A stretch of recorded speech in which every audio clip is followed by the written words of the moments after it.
Me gustaría iniciar haciéndose unas preguntas. ¿Cuántas veces ustedes han dicho, no va a pasar nada? O sea, si hago esto, nadie me va a cachar. Y de repente, toma. Ahí están tus consecuencias. ¿Cuántas veces tú pensaste, bueno, no creo que nadie se dé cuenta? Y en 2, 10, 15 años o al mes siguiente, toma, ahí tienes las consecuencias. Quizás muchos de nosotros hemos estado en esa situación de creemos que como nadie nos está viendo, pues no va a traer con nosotros muchas consecuencias o no tan malas. Pero cuando ya vienen las consecuencias, pues no sabemos qué hacer. Y eso es lo que le va a pasar a la vida de Jacob. La semana pasada nosotros vimos que Jacob había sido engañado. El engañador, el que era gandalla siempre, había sido engañado. ¿Cómo? Pues le gustaba una muchacha y le dice a su padre, te voy a trabajar 7 años. Y cuando ya habían pasado esos 7 años, ¿qué le hace su padre? Bueno, su suegro le da otra. Y le dice, ay, perdón, es que en nuestra costumbre así se hace. Y Jacob se siente traicionado. Jacob dice, ¿cómo es posible? Bueno, pues ya te voy a trabajar otros 7 años por la que quiero. Y después de esos 7 años, ¿qué le dice su suegro? ¿Por qué te vas? Acá están mis nietos, no te puedes ir. ¿Y qué le dice Jacob? Bueno, vamos a repartirnos el ganado. Y Jacob hace ahí algunos trucos para quedarse el mejor ¿qué? Las mejores vacas, los mejores becerros. Y a él, a Labán, le dejaba los más enfermos. Y hasta ahí, ¿qué creen que pasó en la vida de Jacob? Pues Jacob pensó que nada malo iba a salir. Que ya había engañado a Labán, que ya se había vengado. Como se dice, ¿no? Para gallo, gallo y medio. Dice, pues ya él me la aplicó, pues ahora yo se la voy a aplicar. Génesis capítulo 31 dice, entonces Jacob se enteró de que los hijos de Labán se quejaban de él. Y decían, Jacob le robó todo a nuestro padre. O sea, Jacob se entera. ¿Y qué pasa? Dicen estos hijos, logró toda su riqueza a costa de nuestro padre. Y Jacob comenzó a notar un cambio en la actitud de Labán hacia él. ¿Cómo creen que se haya sentido Jacob? Me encanta porque Jacob siempre se hacía el digno.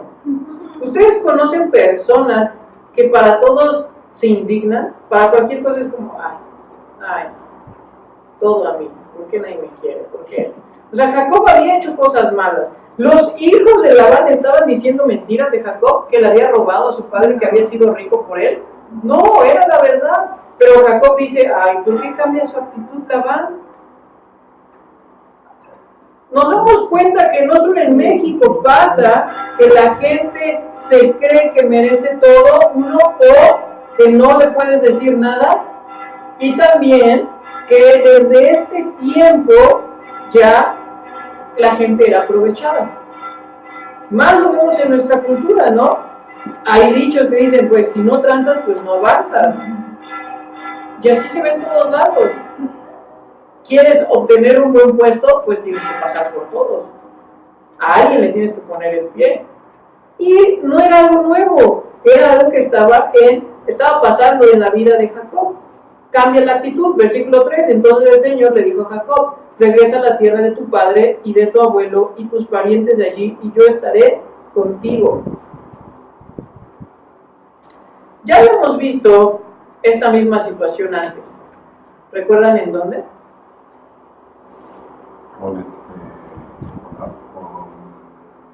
Con Abraham, ¿no? También. No, con el mismo Jacob. Ajá. Ya se le había parecido a Jacob en Berseba. Ya había salido de la casa de Rebeca y de Isaac, sus padres, porque Esaú lo quería matar. Esaú estaba enojado. Y en medio de todo ese caos, en medio del dolor, de donde él no sabía qué hacer, Dios se le aparece.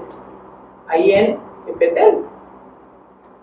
Y ahora, ¿qué pasa? El Señor se le vuelve a aparecer y le dice, regresa a la tierra de tu padre y de tu abuelo y a tus parientes de allí, y yo estaré contigo. En ese momento, cuando Dios se le aparece por primera vez, ¿qué le dice? Voy a estar contigo. Ahorita sigue reiterando ¿qué?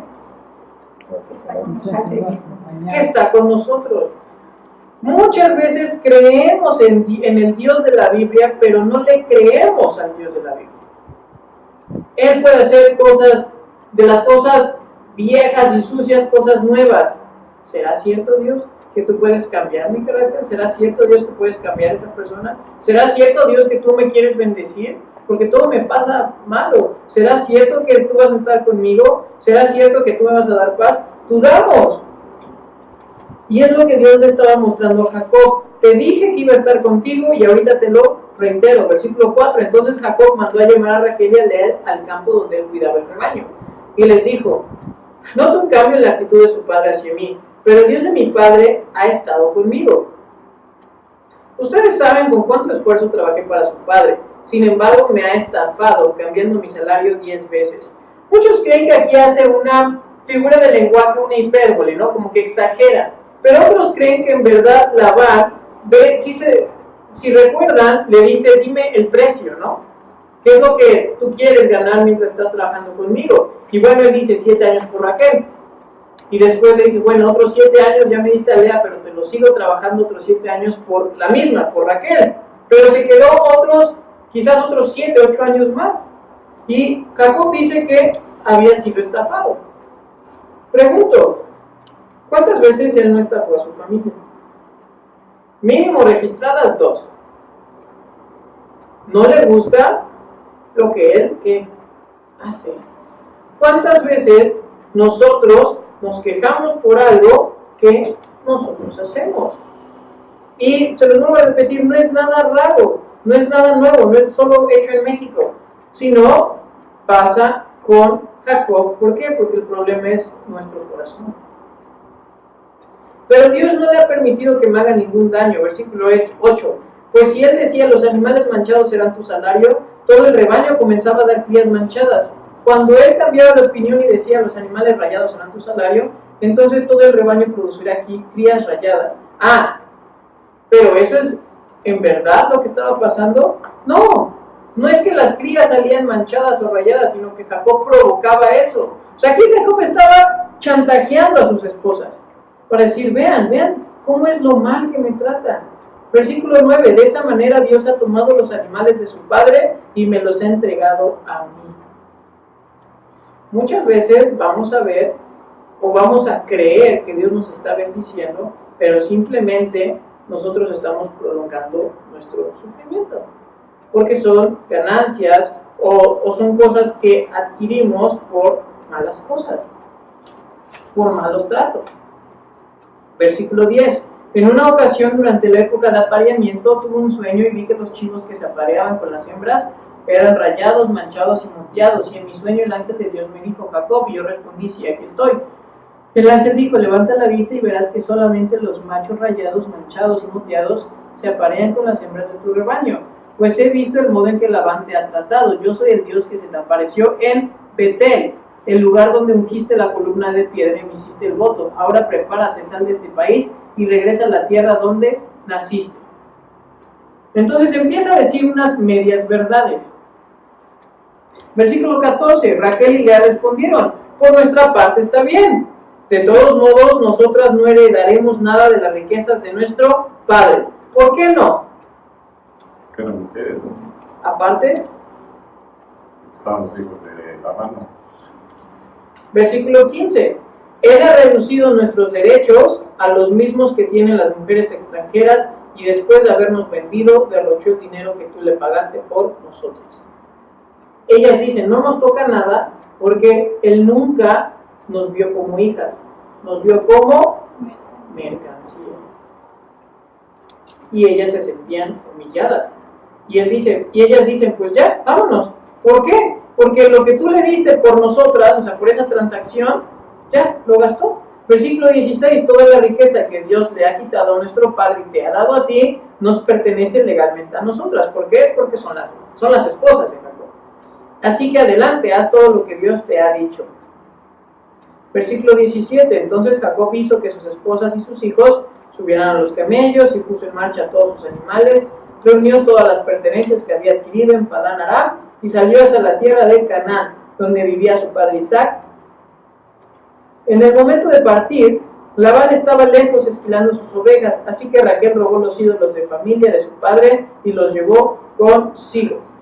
Ya empiezan a guardar todas las cosas. Y ya van. Solamente por la misericordia de Dios, en ese momento Labán se encontraba lejos. Pero ¿qué pasa? Pues Raquel, versículo 19, roba los ídolos de la familia. ¿A qué le suena ídolos? Sus Imágenes. ¿Qué más?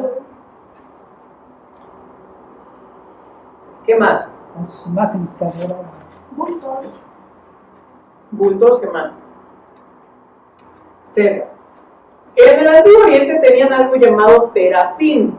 Y un terafín era una escultura, la mayoría de un dios pagano, grande, que representaba honor y bendición hacia esa familia. Entonces, nosotros, hagan de cuenta que nosotros somos una familia, vamos a decir, ok, ¿quién es el dios que más vamos a adorar? Porque tenían muchos. No, pues a tal, ok. La mandaban a hacer, y esa figura grande, terafín se llama, era el honor y la bendición de esa familia. La tenían ahí en un rincón. Entonces Raquel lo que hace es, la voy a quitar. Muchos creen que porque ella seguía siendo pagana e idólatra, y otros creen porque se quería vengar de su padre. Y dice, te lo voy a quitar para que tú ya no tengas honor y no te sientas bendecido por lo que me hiciste. Sea cual sea de las dos, cualquiera de las opciones, Raquel no estaba actuando correctamente. Ya sea que fuera una pagana o una vengativa. Las dos son, ¿qué? Malas acciones. Pero bueno, se los lleva. Versículo 20, Jacob fue más listo que Labán el arameo porque salieron en secreto y nunca le dijeron que se iba. Versículo 21, de ese modo Jacob se llevó todas sus pertenencias y cruzó el río Éufrates en dirección a la zona montañosa de Galaad. 3 días después le avisaron a Labán que Jacob había huido. ¿Cómo cree que haya sido la actitud de Labán? De ira. Pues enojo, otra vez me robó. Versículo 22. 3 días después le avisaron a Labán que Jacob había huido. Entonces él reunió un grupo de sus parientes y emprendió la búsqueda. Un grupo de sus parientes, no se llevó a todos. ¿Por qué? Porque querían alcanzar a Jacob. Entonces 7 días después, o sea, ya habían pasado 10 días, los encuentran. Versículo 24. La noche anterior, antes de llegar a su encuentro, Dios se le había aparecido a Labán el arameo en un sueño y le había dicho, te advierto que dejes en paz a Jacob. Labán alcanzó a Jacob, quien acampaba en la zona montañosa de Galaad, y armó su campamento no muy lejos del campamento de Jacob. En medio de esta ira de Labán, ya está a punto de alcanzar a Jacob en un día de viaje. Dios se le aparece y ¿qué le dice? ¿Qué le dice a Labán? No le hagas daño. No le hagas daño. Pregunto, ¿Dios estaba diciéndole esto porque Jacob se lo merecía? ¿O porque Dios quería cuidar a Jacob? Porque él es el hijo de la promesa, no sé, venía la continuación del hijo de la promesa, ¿no? Porque Dios sigue siendo fiel a su pacto.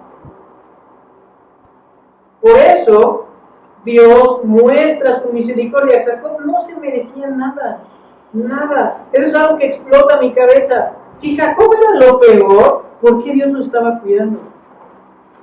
Porque él se lo había prometido a Abraham. Y porque él iba a ser fiel a su pacto. Con Jesús, que él hace un nuevo pacto, que cada primer domingo del mes celebramos la cena del Señor y dice, ahora voy a hacer un nuevo pacto en mi sangre, con todo lo que él ya nos había dicho, con todo lo que él nos muestra durante su ministerio.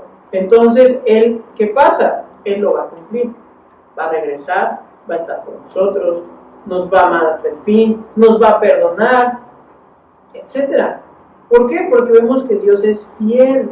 Quizás nosotros no, pero Él sí. Y todo esto, hermanos, simplemente sigue siendo por gracia. ¿Qué es la gracia de Dios? ¿Recuerdan? Un regalo. Un regalo. Es algo, Jacob no se merecía la protección de Dios. Sin embargo, estaba mostrando su gracia. Versículo 26. ¿Qué pretendes engañándome de esa manera? Preguntó Labán.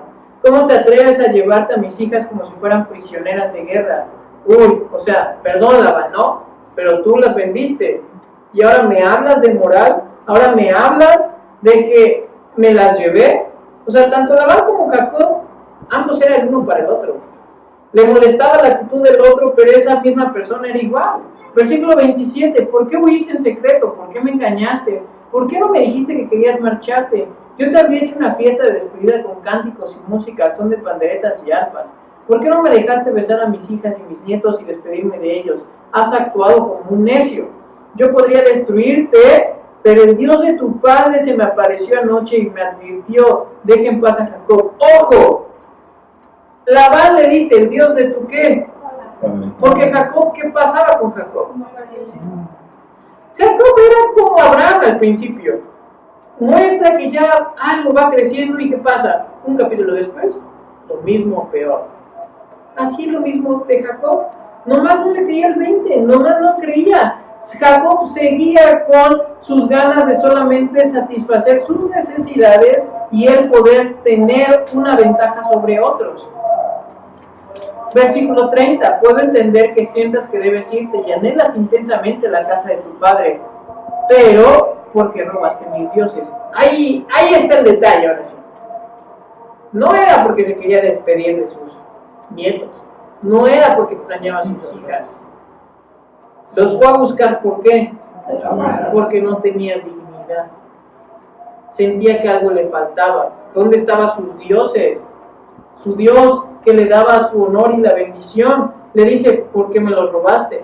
Versículo 31, me apresuré a irme porque tuve miedo, contestó Jacob, pensé que me quitarías a tus hijas por la fuerza. Ahora, en cuanto a tus dioses, si puedes encontrarlos, que muera la persona que los haya tomado.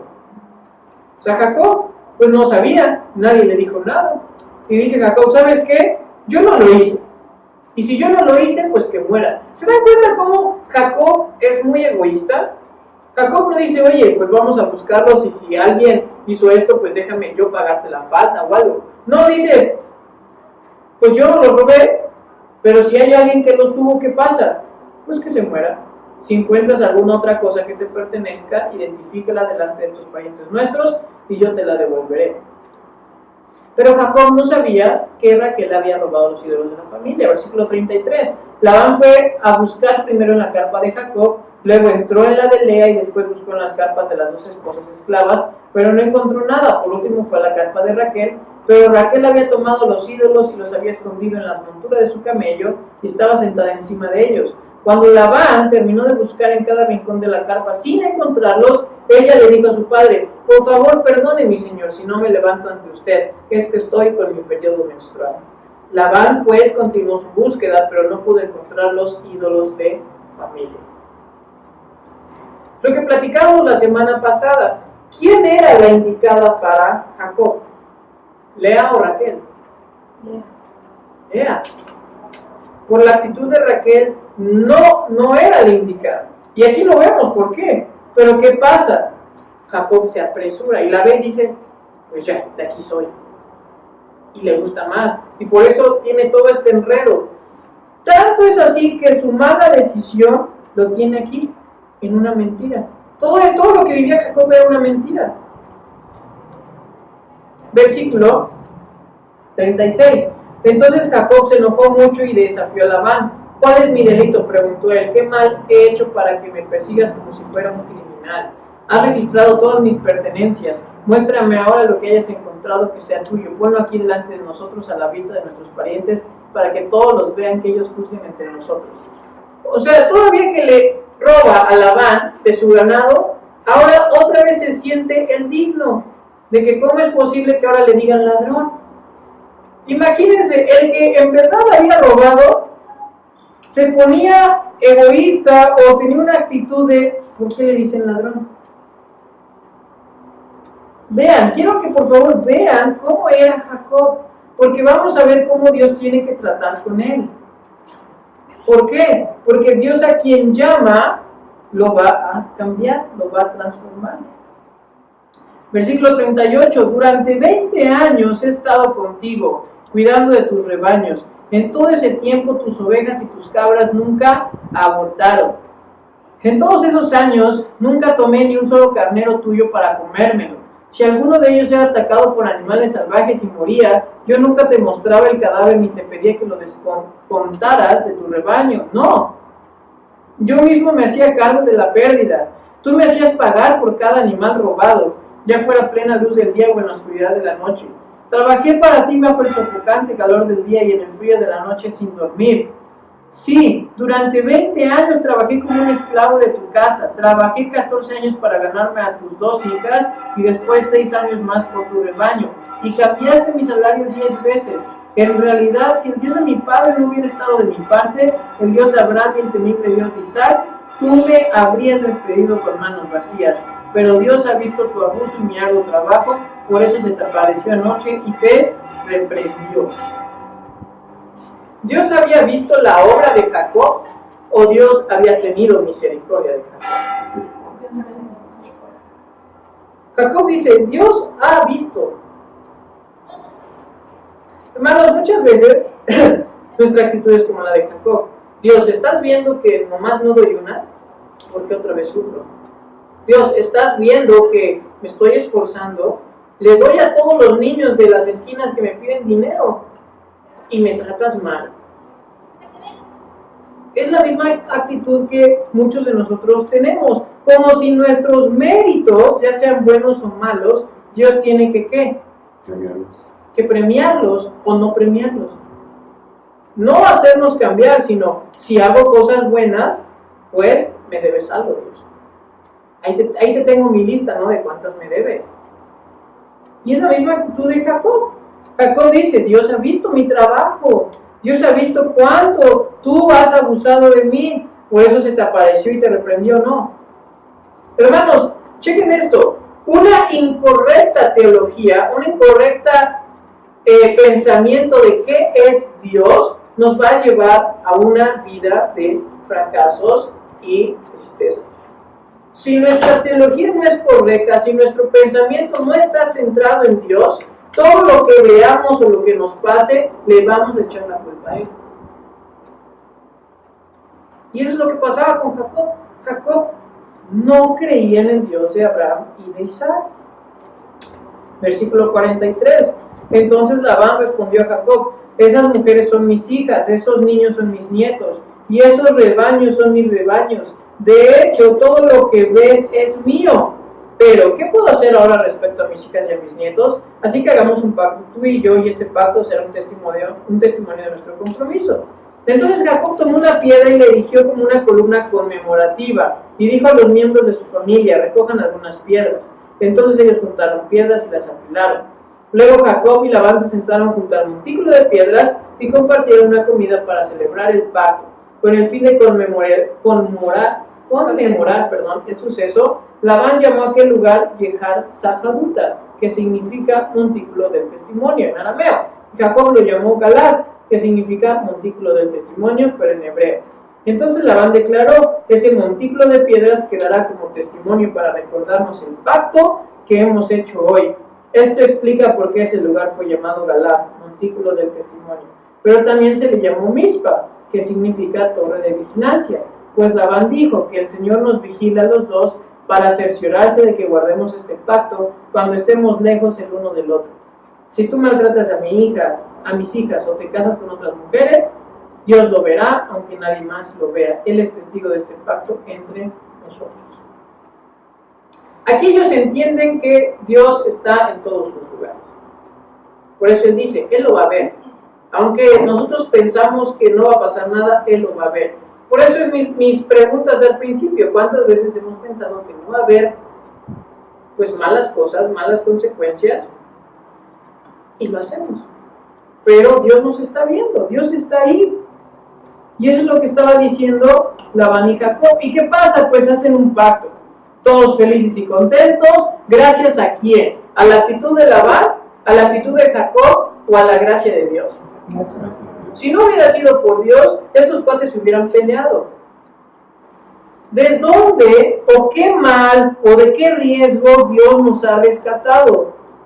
No sabemos si Dios no haya obrado en nuestra vida y no nos hubiera tenido gracia, no sé qué estaríamos haciendo ahorita, hoy.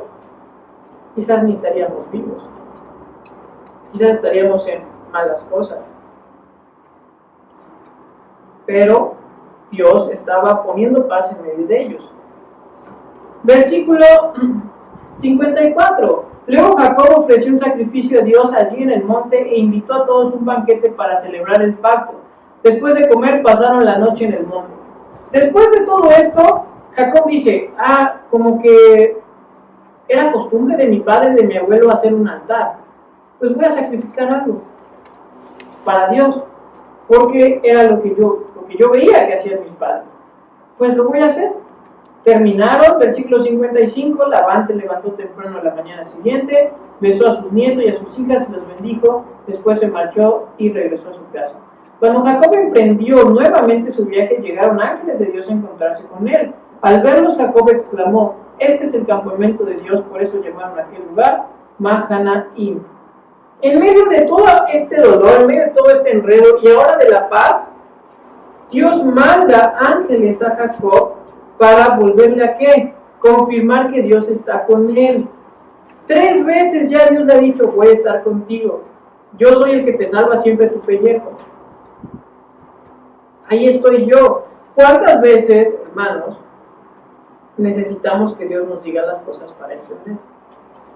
Si aún en nuestras relaciones, muchas veces, por ejemplo, mi mamá, ¿no? Siempre me decía, ¿por qué te tengo que decir más de 2 veces? Y yo, no, pues que no oigo. O cualquier cosa le inventaba. ¿No? ¿Por qué? ¿Cuántas veces Dios nos tiene que decir las cosas? ¿Una? ¿O necesitamos que nos las diga 10 veces? Y en esas 10 veces, ¿cómo vamos a llegar? Y eso es lo que vamos a ver en la vida de Jacob. ¿Cómo va a llegar a entender que Dios es el que va a obrar en él y el que va a cumplir su pacto? Entonces Jacob, versículo 3 del capítulo 32, entonces Jacob envió mensajeros por delante a su hermano Esaú, quien vivía en la región de Seir, en la tierra de Edom. O sea, ya estaba cerca de su hermano. Y les dijo, den este mensaje a mi señor Esaú, humildes saludos de tu siervo Jacob. Hasta el momento estuve viviendo con el tío Labán, y ahora soy dueño de ganado, burros, rebaños, de ovejas y de cabras, y muchos siervos, tanto varones como mujeres. He enviado a estos mensajeros por delante para informar a mi señor de mi llegada, con la esperanza de que me recibas con bondad. 20 años pasaron, ¿y qué quería Jacob? Aunque se hubiera olvidado, ¿no? Como de, mira, exacto, no pasó nada. ¿Ves que te robé tu primogenitura y tu bendición?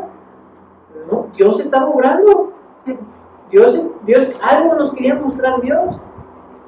Quiero que me recibas con bondad. Versículo 6. Después de transmitir el mensaje, los mensajeros regresaron y le informaron a Jacob. Nos encontramos con su hermano Esaú. O sea, como todavía ni llegamos y lo encontramos. Y ya viene. Pero ¿cómo viene? ¿Con sus brazos de amor? ¿Con una cartita romántica? ¿Te trae serenata, Jacob? Viene con un ejército de 400 hombres. Yo creo que ahí Jacob algo le hizo en su estómago y le iba a quedar pesado esa noticia. Versículo 7. Jacob quedó aterrado con la noticia, entonces separó a los miembros de su casa en 2 grupos y también a los rebaños, a las manadas y a los camellos. Pues pensó, si Esaú encuentra a uno de los grupos y lo ataca, quizá el otro grupo pueda... ¿Dónde está Dios aquí, hermanos? ¿Qué le dice Dios 3 veces? Voy a estar contigo. Dice, viene un ejército, pongo a uno de carnada y los otros, vámonos. ¿En dónde estaban sus esperanzas? En él. Entonces Jacob oró después de lo que él quería hacer. Oh Dios de mi abuelo Abraham y Dios de mi padre Isaac, tú me dijiste, regresa a tu tierra de tus parientes, y me prometiste, te trataré con bondad. Ya después lo busca. Pero él ya había hecho ¿qué? Su plan. Muchos de nosotros hacemos nuestro plan y queremos que Dios adecue a nuestro plan. Y no buscamos a Dios para que Él nos muestre su plan. Pero a Jacob le dice, bueno, tú me lo prometiste y me dijiste que te voy a tratar con bondad. ¿Cuándo le dice eso, hermanos? ¿Cuándo le dice te voy a tratar con bondad? No, le dice que va a estar con él. Solo le dice, pero dice Jacob, oye, pues, sé suave conmigo. Subrayen eso. eso, me vas a tratar con bondad. Versículo 10, no soy digno de todo el amor inagotable y de la fidelidad que has mostrado a mí tu siervo. Cuando salí de mi hogar y crucé el río Jordán, no poseía más que mi bastón, pero ahora todos los de mi casa ocupan 2 grandes campamentos. Oh Señor, te ruego que me rescates de la mano de mi hermano Esaú. Tengo miedo de que venga para atacarme a mí, también a mis esposas y a mis hijos. Pero tú me prometiste, ciertamente te trataré con bondad y multiplicaré tus descendientes hasta que lleguen a ser tan numerosos como la arena en la orilla del mar, imposibles de contar. Así que Jacob pasó la noche en aquel lugar, luego escogió de sus pertenencias los siguientes regalos para entregar a su hermano Esaú: 200 cabras, 20 chivos, 200 ovejas, 20 carneros, 30 camellas con sus crías, 40 vacas, 10 toros, 20 burras, 10 burros. Separó esos animales en manadas y asignó a cada manada un siervo distinto. Luego dijo a estos siervos: vayan delante de mí con los animales, pero guarden una buena distancia entre las manadas. ¿Qué hace Jacob? Ora, primero hace su plan, luego ora, pide la ayuda de Dios y luego vuelve a hacer su plan.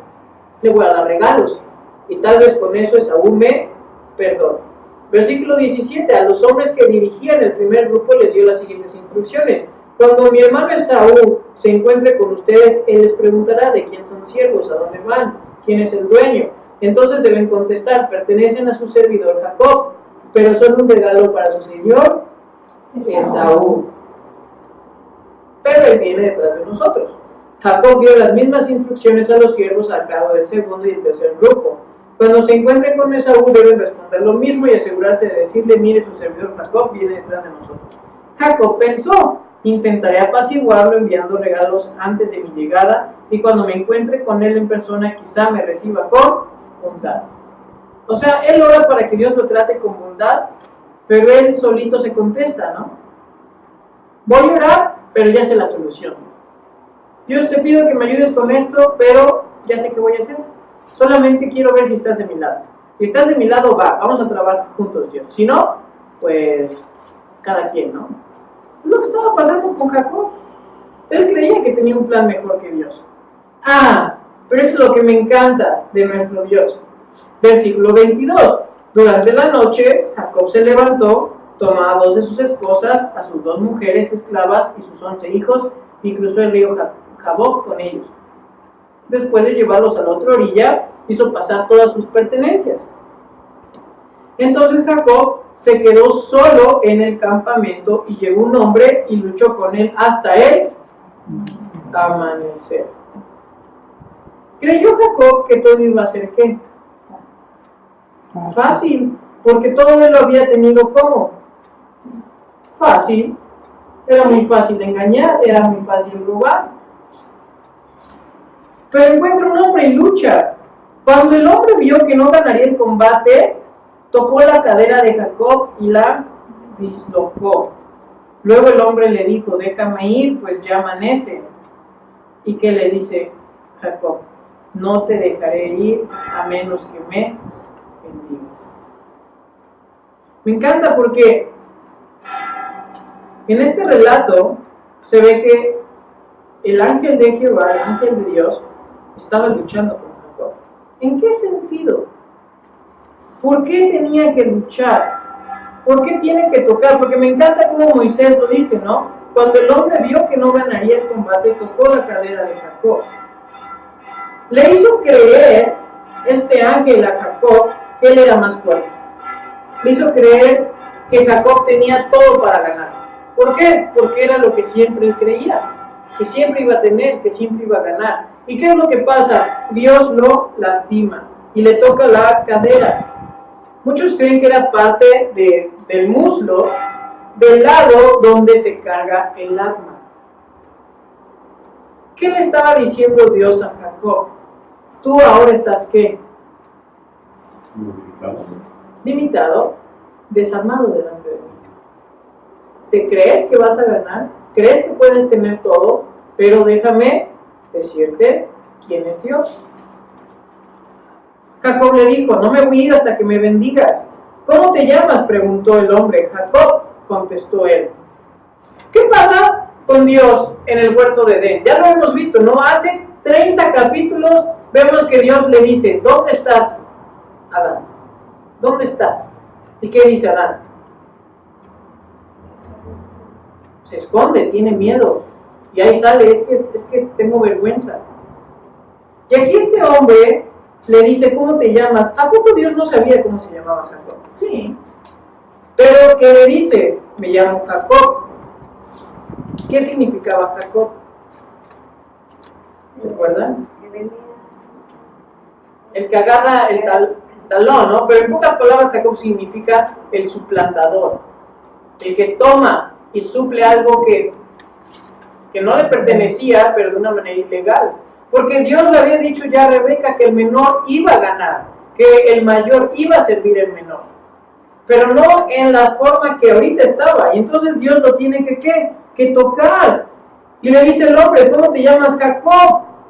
Qué bueno que dijiste Jacob, porque eres un engañador, porque has vivido 20 años de robo, porque eres una escoria, eres lo peor. Pero le dice Dios, tu nombre ya no será Jacob, de ahora en adelante serás llamado Israel, porque has luchado con Dios y con los hombres y has vencido. ¿Qué le estaba diciendo Dios a Jacob? Le está confirmando la promesa otra vez, ¿no? Le está confirmando y le está diciendo, tú ya no vas a engañar. Tú vas a tener un cambio radical, porque ya no vas a ser el engañador, sino ahora vas a ser el que ha luchado con Dios. Literalmente aquí el verbo en hebreo es pelear hombro a hombro. Dios le estaba diciendo a Jacob, ahora tu nombre va a ser Israel, porque estoy cambiando tu pasado, que da vergüenza, y lo voy a convertir en algo mejor. Hay muchas cosas de nuestro pasado que nos van a avergonzar, y siempre alguien, o el mismo Satanás en algún momento lo va a sacar a relucir. Ah, es que tú antes eras esto. Ah, es que tú, ¿a poco ya no te enojas? ¿A poco ya no haces esto? Si la mitad era el alma de las fiestas. Estaba ahí en todos lados. Y ya no. ¿Cómo? Hay gente que va a querer avergonzarnos. ¿Por qué? Por lo que hemos hecho, por nuestro pasado. Y Dios le dice, yo ya perdoné tu pasado, te voy a dar un presente mejor y tu futuro todavía será mejor en mí. Ya no va a ser el engañador, ahora va a ser Israel. ¿Por quién? Solo por Dios. Solo Dios es el que restaura y el que cambia las cosas. Versículo 30. Jacob llamó a aquel lugar Peniel, que significa rostro de Dios, porque dijo, he visto a Dios cara a cara y sin embargo, conservó que yo conservo la vida. Peleé. Hasta ahora, después de 20 años, me di cuenta que siempre estaba Dios de mi lado. Y me hice el necio. Y engañé. Pero ahora Dios me ha perdonado y está de mi lado. Cambió, como dice el salmista, ¿no? Cambió mi lamento en gozo. Y dice Jacob, porque ahora he visto el rostro de Dios. Antes no, antes dice, ¿quién es este varón? Y ahora dice, ahora sé que vi a Dios. Versículo 31, el sol salía cuando Jacob dejó Peniel y se fue cojeando debido a su cadera dislocada. ¿Cómo llegó? No, ¿cómo llegó Jacob a Peniel, a este encuentro? Bien. Con un plan sano, con dinero, creyendo que podía chantajear a su hermano. ¿Y cómo sale? Humillado. Humillado. ¿Quieres salirte del redil? Dios te va a regresar, pero vas a regresar humillado. Vas a regresar mal. ¿Por qué no permanecer tranquilito? Obediente. Es ahí que el pastor, porque es lo que hace, es la función de los pastores, ¿no? Llevan a las ovejas al alimento. Y dice el Señor Jesús que Él es el buen pastor. Y me encanta porque dice que Jacob salió cojeando. Ya no salió tan salsa como antes. Ya no salió como el engañador, ya salió como Israel, que es el padre, o de ahí viene el Mesías, ¿no? De Israel vienen las 12 tribus de Israel, que a su vez es el pueblo de Israel y donde viene el Mesías. ¿Por qué? porque Dios estaba siendo fiel a su pacto y porque Dios iba a obrar en la vida de Jacob. Él iba a ser el padre de las 12 tribus de Israel, pero él lo iba a hacer sin cojear, él lo iba a hacer con ganancias honestas, él lo iba a hacer sin tanto drama. Pero 20 años quiso luchar Jacob solo, y ahora Dios le dice, vas a ser Israel, porque significa, has luchado conmigo, hombro a hombro. Pregúntate, ¿cómo te ves de aquí a 10 años? ¿Cargando con las consecuencias de tus malas decisiones o siendo un equipo hombro a hombro con Dios? Porque vas a regresar a donde Dios quiera que regreses. ¿Cómo vas a regresar? Ya tocado, ya lastimado, ya herido. Pero al final de cuentas, Dios perdonó. Dios mostró su gracia. ¿Se dan cuenta que a través de todo esto, Dios es el que llama, Dios es el que cambia y Dios es el que muestra su gracia? Versículo 32, hasta el día de hoy, el pueblo de Israel no come del tendón que está cerca de la articulación de la cadera, debido a lo que ocurrió aquella noche cuando el hombre torció el tendón de la cadera de Jacob. Y ahora Moisés está hablando, ¿no? En este tiempo que no se comía. ¿Por qué? Porque recuerdan el dolor de su tatara. ¿Y qué pasa, por ejemplo, con Pablo? Dice que Dios nunca le hizo quitarse ese aguijón de su carne. ¿Para qué? Para que él no creía que en algún punto iba a ser lo mejor. Sino dice, Dios me dijo que me bastará en su gracia, porque en mi debilidad su poder se perfecciona. ¿Qué podemos aplicar de estos dos capítulos muy amplios? Uno, al final de cuentas Dios va a cumplir su plan. ¿Cómo vas a llegar? ¿Cómo quieres llegar? ¿Como ejemplo de bendición en 10 años? ¿O como ejemplo de, mira, si no haces las cosas como Dios lo quiere? Ahí está el abuelo Roberto. Mira cómo llegó. Al final de cuentas llegó, pero ¿cómo llegó? 2, recuerda que Dios siempre está ahí cuidándote y protegiéndote. Jacob le costó 20 años entender que Dios quería lo mejor para él. Pero Jacob siempre tenía un plan mejor y no le salió bien. Recuerda que Dios está ahí cuidándote. 3, deja de confiar en tus fuerzas y empieza a depender más de Dios. 4, ora, y después de que acabes de orar, ora aún más. 5, el único que tiene el poder de transformar vidas es Dios. Yo les pregunto, ¿Isaac cambió la actitud de Jacob? Fue un mal padre, Isaac. Isaac y Rebeca es un ejemplo de unos malos padres. ¿Ellos cambiaron la vida de Jacob? No. ¿Lo cambió Labán? ¿Lo cambiaron sus esposas? ¿Quién es el único que cambió? ¿Quieres cambiar tu vida? ¿Quieres que otra persona cambie tu vida? ¿Quieres que tu amigo, tu familia, cualquier persona cambie tu vida? No te necesita a ti. Necesita a Dios en tu vida. Si no quiere cambiar, es porque quiere a Dios. Pero el único que puede transformar la vida de alguien es Dios. Y por último, si quieres reconciliación y paz, que era lo que buscaba Jacob con su hermano, ¿a quién tienes que ir? Pídesela a Dios. ¿Quieres restaurar un aspecto de tu vida? ¿Quieres reconciliar un área? ¿Quieres tener paz en medio de la aflicción? Pídesela a Dios. Vamos a orar. La semana pasada no tuvimos escuela dominical porque nos faltaban muchas personas. Entonces, bueno, también nos faltan un poco, pero ya sino que la consulten en línea. Porque al final nos vamos a trabajar. Entonces, el día de hoy vamos a hablar sobre la veracidad de la Biblia. Nosotros creemos que la Biblia pues es el testimonio más fiel que tenemos de nuestro Señor Jesucristo. Creemos que es verdad y aplicamos lo que dice en nuestra vida. Pero ¿cómo sabemos que la Biblia es veraz? O sea, que es verdad. Y por eso les voy a pedir que vayamos a 2 de Timoteo 3, 16 y 17.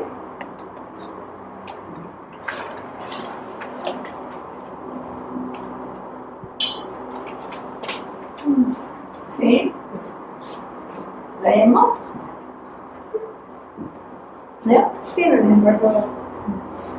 Toda la escritura es inspirada por Dios y es útil para enseñarnos lo que es verdad y para hacernos ver lo que está mal en nuestra vida.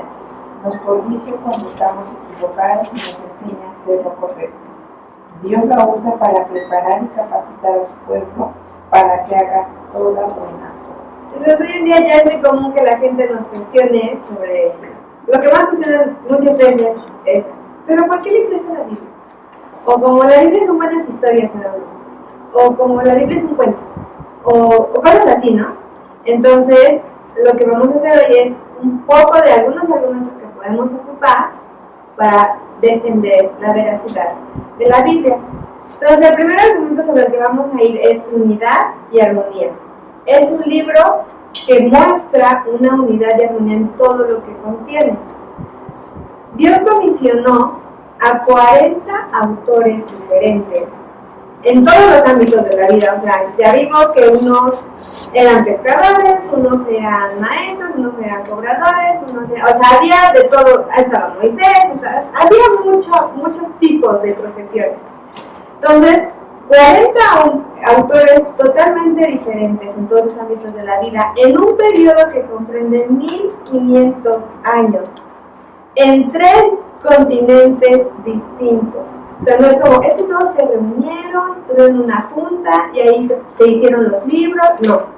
Está hablando que se desarrolla el canon, con libros que se desarrollaron durante 1500 años, a través de 40 hombres diferentes, ubicados en 3 continentes completamente distintos, y ellos escriben los 66 libros de la Biblia. Desde Génesis hasta Apocalipsis, los escritores se unen en verdad para revelar una trama compleja acerca de la redención del hombre por Dios, desde la eternidad pasada hasta la futura. Solo pensemos cuán increíble es que estos 40 hombres esparcidos en el tiempo durante 1500 años coincidieran completamente en unidad y armonía. No se conocieron, pues vivieron en épocas diferentes, tenían idiomas diferentes, vivían en continentes diferentes, pero lo más excepcional es que escribieron un mismo mensaje que nos dio como resultado la palabra de Dios. Ahora bien, la confiabilidad de la Biblia. Creo que ya hemos comentado cuando nos preguntan acerca de las lecciones de la Biblia sobre los manuscritos del Mar Muerto, o que también se conocen como los manuscritos de Qumran, y que a partir de ahí se hacen como actualizaciones, o sea, como mejoras a los que ya se tenían, y de ahí vienen desarrolladas las versiones de la Biblia, ¿no? Entonces este descubrimiento se da en 1948 cerca del Mar Muerto, como les comentaba, y se encuentran en una cueva, dentro de unos jarrones de barro, manuscritos del libro completo de Isaías, de los Salmos y de Deuteronomio, que fueron copiados hace más de 2000 años y coincidían en gran parte con los que ya se tenían. Entonces nos habla de que fue una tradición transmitida, o sea, sabemos todos que en la historia se nos enseña que antes la transmisión de la sabiduría era por vía oral, ¿no? Aquí estamos viendo, ya se empieza a hacer por vía escrita, pero se hace de una forma completamente coherente y completamente precisa. No había, o sea, era como, es que en este salmo, ¿no? Y en el otro dice cosas completamente diferentes. Uno habla de pastos verdes y el otro habla de pastos secos, ¿no? O sea, no. Todos tenían completa coherencia y todos estaban precisos, aún cuando tenían 2000 años y se habían escrito, con los que después se encontraron, con los que habían, y todos estaban completamente conectados. Entonces, estamos confiados que la palabra no está distorsionada. Es muy común que la gente nos diga, es que después de tantos años seguramente ya algo le cambiaron. No, porque hemos visto que después de 2000 años, los manuscritos que se han ido encontrando siguen confirmando lo que ya se habían encontrado desde hace tanto tiempo. ¿Qué libros fueron? Eran Salmos, Isaías y Deuteronomio. Ahora, otra cosa importante que está ahí en sus hojitas, es un poco mal escrito, pero bueno, ahí lo corrigen, precisión científica, ¿sale? Entonces hay muchos datos científicos que nos ayudan a confirmar la veracidad de la Biblia. Yo puse 6, que creo que eran como de los más importantes. Alguna vez podemos sentarnos y platicar de todos los demás, pero el primero es, o sea, que notemos que a pesar de ser un libro que se escribió hace tantos años, tuvo conocimiento de muchos fundamentos científicos antes de que en los tiempos modernos, a través del método científico, de la observación, de la comprobación, se dijeran esas verdades. Por ejemplo, la gravedad del planeta. Si nos vamos a Job 26, 7, La verdad del planeta será como punto 1. ajá, vendría como el punto 1 de la precisión científica. Gravedad del planeta. Estamos en Job 26, 7. Y dice, Dios extiende el cielo del norte sobre el espacio vacío y cuelga la tierra sobre la nada. Jamás fue dicho que la tierra estaba sobre la espalda de un hombre. Ven que en muchas culturas decía, ¿no?, que estaba sobre la espalda de un hombre, de una tortuga, sostenida por Atlas. La Biblia siempre dice, la tierra está colgada de la nada. Está empezando Dios a introducir a nosotros el concepto de la gravedad. Otro, la actividad de partículas atómicas. Si nos vamos a Hebreos 11.3, 11.3,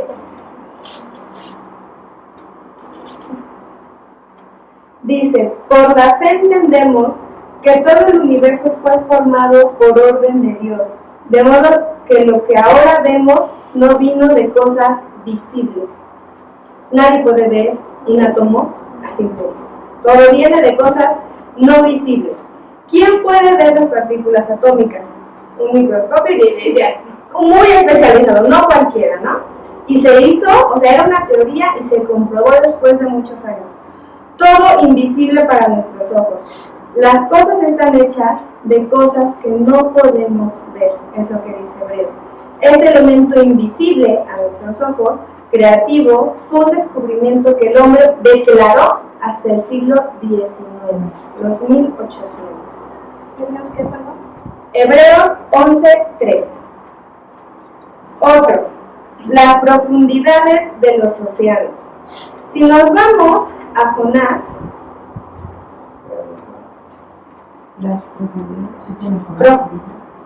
creo que no, ¿verdad?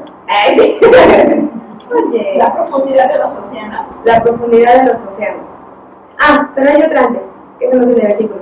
Las medidas perfectas para la navegación marítima.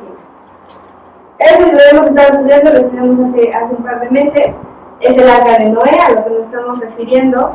Y el dato preciso para crear un navío es que tiene que medir de largo 6 veces lo que mide su ancho. Solo así puede flotar un barco. Eso es preciso. O sea, su ancho tiene que ser 6 veces su largo. ¿Qué versículo, perdón? Eso es las medidas que le da Dios a Noé para el arca. ¿Cómo 6 veces lo largo? Su ancho su largo tiene que ser 6 veces su ancho. Así es. De esta forma puede flotar un navío. Les voy a buscar dónde están las indicaciones a Noé para su arca. Ajá, en el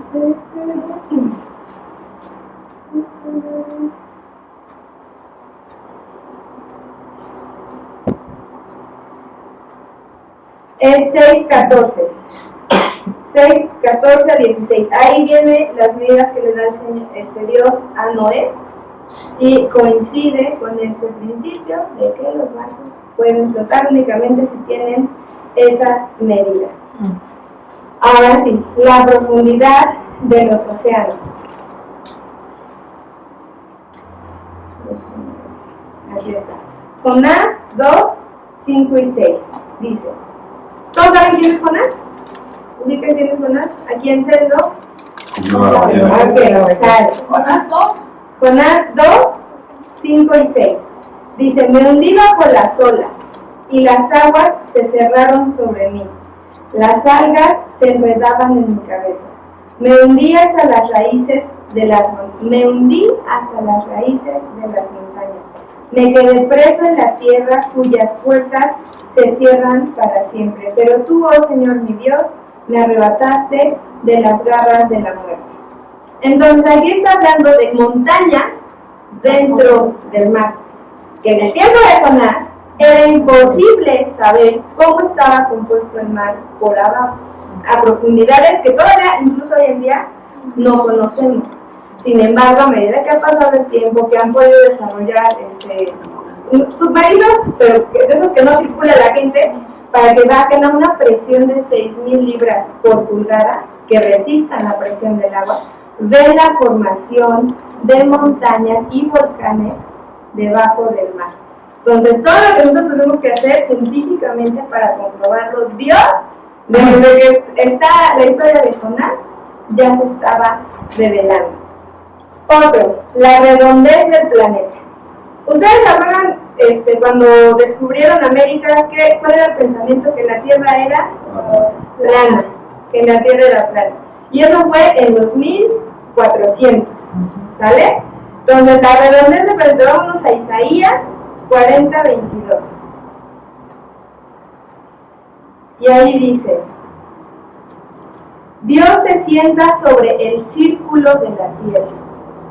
La gente que hay abajo le parecen saltamontes. Él despliega los cielos como una cortina y hace con ellos su cargo. Pero está diciendo, no, Dios se sienta sobre la tierra plana. Dios se sienta sobre el círculo de la tierra. Desde ahí desde Isaías ya estaba hablando que la tierra era redonda.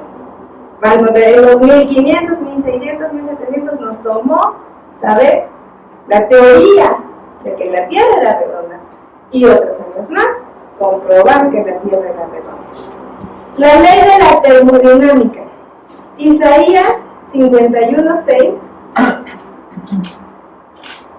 dice, ¿alguien sabe cuál es la ley de la termodinámica? La segunda ley de la termodinámica dice que todo se desgasta cada día. Todo es para abajo, desgastarse. La evolución, ¿qué dice? Que todo es para mejorar, que de hecho no mejoró hasta que se hizo hombre. La teoría de la evolución dice, Isaías 51:6. La teoría de la evolución dice que todo se va acoplando a su entorno para sobrevivir, para ser mejor. Y sin embargo aquí dice, la ley de la termodinámica, no, todo se desgasta día a día. Y el 51:6 dice, levanten los ojos a los altos cielos y miren la tierra abajo, pues los cielos desaparecerán como humo y la tierra se gastará como una prenda de vestir. Los habitantes de la tierra morirán como moscas, pero mi salvación permanece para siempre, mi reinado de justicia nunca tendrá fin. Entonces Dios dice, se va a acabar cuando yo diga que se va a acabar, pero siempre es para desgastarse. Nunca va a ser como que vamos a estar en el cielo aquí, ¿no? O sea, que a medida que pase el tiempo vamos a estar más cerca del cielo. No. Él dice, todo se va a acabar cuando yo diga que se tiene que acabar, pero mientras tanto, Él dice, yo voy a suplir todas sus necesidades. Entonces, estos datos científicos que nos tomó tantos años comprobar, hacer las teorías y comprobarlas, Dios ya las había hablado en la Biblia desde hace más de 1500 años. ¿Sale? Ahora, voy a decirles primero, sé que están en sus hojitas profecías, también mal escrito, disculpar, y vigencias, pero voy a hablar primero de la vigencia y por último de las profecías. La vigencia, a pesar de que es un libro escrito hace más de 3500 años, sigue siendo un libro que se aplica tanto para esa época como para nuestros días. ¿Qué pasa si nos compramos un libro de medicina de hace 100 años? Es obsoleto. Es muy obsoleto. O leyes fiscales de hace 100 años. Es muy obsoleto. Sin embargo, la Biblia es un libro que con el paso del tiempo lo único que hace es seguir manteniéndose fiel y veraz a la situación, a la época en la que se desarrolla. Un libro de medicina, como les dije, 100 años, ya es obsoleto, no tiene nada que aportarnos, nos parece ridículo el conocimiento que tiene en él. Sin embargo, aun cuando la Biblia se empezó a escribir hace casi 3.500 años, al leerla su contenido sigue siendo profundo y actualizado. Y por último, profecías. Puede que para mí esta sea la razón más fuerte de por qué la Biblia es veraz. ¿Por qué? ¿Cuántos profetas? Y no necesariamente de los de las iglesias carismáticas, no. Pero dicen, se va a acabar el mundo en el 2020, en el 2012, ¿no? Que era cuando estaba ahí todo de la pasión. O van a matar, yo me acuerdo, Donald Trump va a morir en el primer año de su gobierno. O sea, ese tipo de profecías que nunca se cumplen. O se cumplen de una, pues sí, falló 6.000, pero a una edad, ¿no? Mañana va a amanecer a las 7 de la mañana y seguramente a esa hora va a amanecer. Pero la Biblia es única porque su profecía, que la compone en casi un 30% del contenido de la Biblia es profético, predice eventos futuros, contiene más de 1.800 profecías y todas se cumplieron con detalle. Todas fueron completamente reales. Predicen detalles específicos del Mesías, de Israel, de naciones individuales, de ciudades, y a medida que la profecía está siendo cumplida, es clara evidencia que la Biblia fue inspirada por un Dios soberano que controla, conoce los tiempos y mantiene control sobre el universo y el hombre. 1.800 profecías que a lo largo de la historia, a lo largo de la Biblia, se ve cómo se cumplen. No hay una sola profecía hasta el momento en la Biblia que no se haya completado más adelante en el Nuevo Testamento, por así decirlo, o como parte del Antiguo Testamento. Todo lo que Dios profetiza a través de sus profetas se cumplió 100%. Y el 30% de nuestra Biblia son profecías cumplidas. Entonces, creemos que es un libro muy veraz, porque las profecías no fueron de un día para otro, ¿no? Yo profetizo que mañana, no. Vemos que se profetiza de Cristo desde Adán y Eva. Y cuando hemos pasado de Adán y Eva al Señor Jesucristo, ¿no? Entonces se profetiza por todo y se cumple al 100%. Son algunas de las razones que ustedes pueden dar cuando alguien les diga es que tu Biblia no es real. Ya les enseñé unas cosas que pueden decir para que digan yo creo que sí es real, por esto, por esto y por esto. Sí, vamos a ver. Y bueno, se aprende esto.